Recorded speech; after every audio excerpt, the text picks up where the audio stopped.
जब से भारत आज़ाद हुआ है, जब से कितनी ही सरकारें आई, उन्होंने कितनी ही प्रॉब्लम को एड्रेस किया, लेकिन एक ऐसी समस्या है जो कि 77 साल से देश को अंदर ही अंदर से खा रही है। बेरोजगारी। बेरोजगार हैं। मम्मी को घर में बीमारी हो जाती है ना, तो वो नहीं इलाज कराती है, काहे बोलती है कि इसका अगला महीना फिर 3,000 हमको देना है। हर चुनाव में बेरोजगारी का मुद्दा सबसे ज़्यादा इम्पोर्टेंट रहता है। इसीलिए सारी ही सरकार अलग अलग वायदे करती है, लेकिन सरकार बनने के बाद कुछ भी वादे पूरे नहीं किए जाते। भारत में जो यूथ है वह काफ़ी ज़्यादा अनएम्प्लॉयमेंट के क्राइसिस से गुजर रहा है। सरकार की नाकामी से हम लोग स्टूडेंट इस तरह बेरोजगार हो गए हैं। कष्ट करके जहां 6 घंटा ड्यूटी होता है वहां 8 घंटा 10 घंटा कर मेरी ख्वाहिश को पूरा करना चाहते हैं, लेकिन सरकार की नाकामी की वजह से हम विफल हो रहे हैं सर। और यह वह लोग हैं जो कि पढ़े लिखे हैं। एक तरफ जहाँ पे अनएम्प्लॉयड लोगों की संख्या बढ़ रही है, तो दूसरी तरफ भारत की जीडीपी भी बढ़ती जा रही है। सबसे बड़ा सवाल तो यही आता है कि जब भारत ग्रो कर रहा है, भारत की जीडीपी बढ़ रही है, तो भारत में बेरोजगारी कम क्यों नहीं हो रही है। लेबर मिनिस्ट्री के डेटा के अकॉर्डिंग भारत में अभी अनएम्प्लॉयमेंट रेट पिछले 45 साल में सबसे हाई है। 42% ग्रेजुएट यूथ जो कि 25 साल से कम उम्र की है, वह अनएम्प्लॉयड है। 90 करोड़ वर्कफोर्स जिसमें ज्यादातर वुमेन है, उन्होंने तो जॉब देखना ही छोड़ दिया है। 2012 से 2020 के बीच में अनएम्प्लॉयमेंट के कारण 22,000 से ज्यादा लोगों ने सुसाइड कर लिया है। इन चीजों से हम एक बात तो कह सकते हैं कि बेरोजगारी की समस्या बहुत बड़ी है और बहुत कॉम्प्लेक्स है।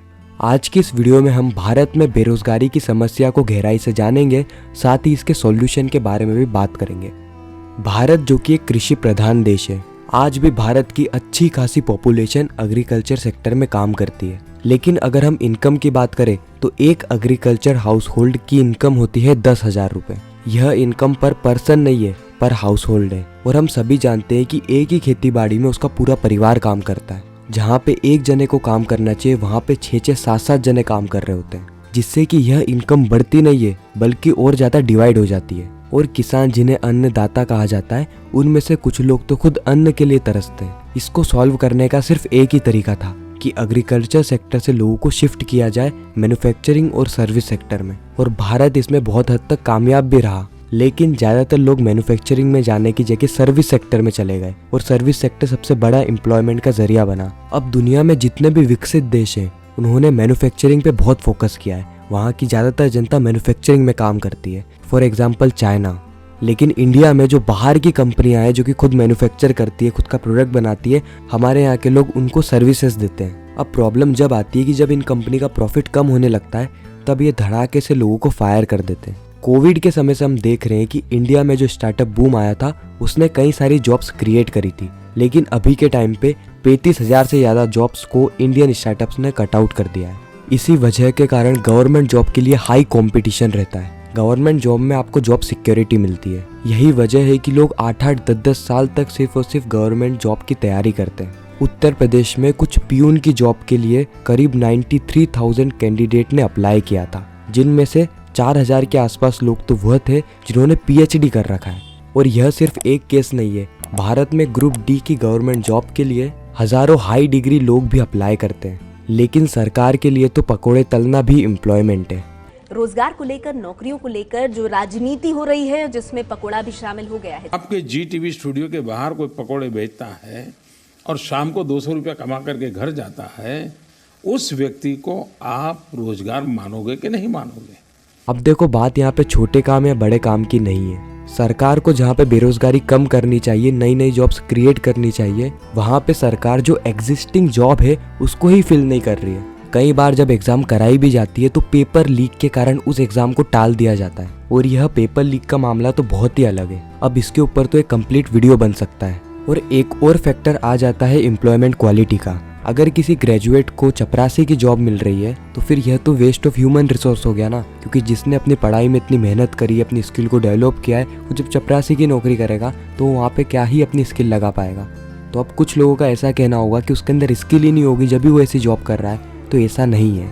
अगर हम कुछ डेवलप्ड स्टेट को छोड़ दें और बिहार, उत्तर प्रदेश यहाँ पर जाएं, तो ज़्यादातर ऐसे ही केसेस हमें देखने को मिलते हैं। साथ ही अनपेड फैमिली वर्क भी बढ़ता जा रहा है, खासकर वुमेन्स में, जहाँ पे वो पूरे टाइम काम तो करते हैं लेकिन उसका उन्हें पैसा नहीं मिलता है। अभी भी भारत में self employment primary source of employment है, यानी आधे से ज़्यादा भारत की जनता खुद का ही काम कर रही है, चाहे वह किराना स्टोर हो या मंडी का काम हो।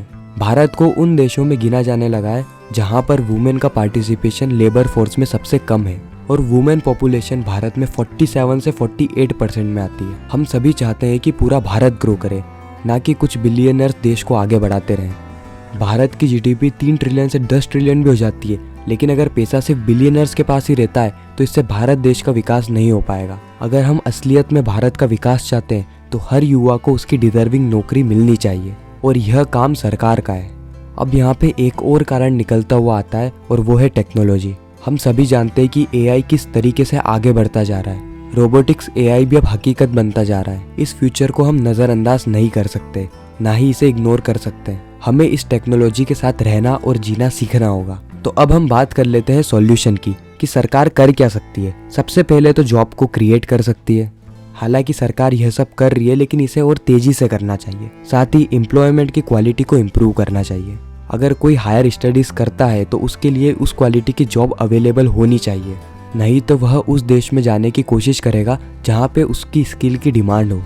और ऐसा हकीकत में हुआ भी है। पिछले कई सालों में हमने देखा है कि भारत के कई सारे टैलेंटेड लोग दूसरी कंट्रीज में चले गए और वहाँ की जीडीपी में अच्छा खासा कंट्रीब्यूशन देने लगे। साथ ही लेबर मार्केट की इनइक्वालिटीज है, उसको एड्रेस करना चाहिए। एमएसएमई को मदद करनी चाहिए क्योंकि भारत में सबसे ज़्यादा नौकरियाँ वही जनरेट करते हैं। तो आई होप आप इस वीडियो को क्लियर तरीके से समझे होंगे। इस वीडियो का मकसद सिर्फ और सिर्फ आपको एजुकेट करना है। बाकी आपकी क्या राय है इसके बारे में कमेंट सेक्शन में हमें ज़रूर बताना। मिलते हैं किसी नेक्स्ट इन्फॉर्मेटिव वीडियो में। जब तक के लिए गुड बाय।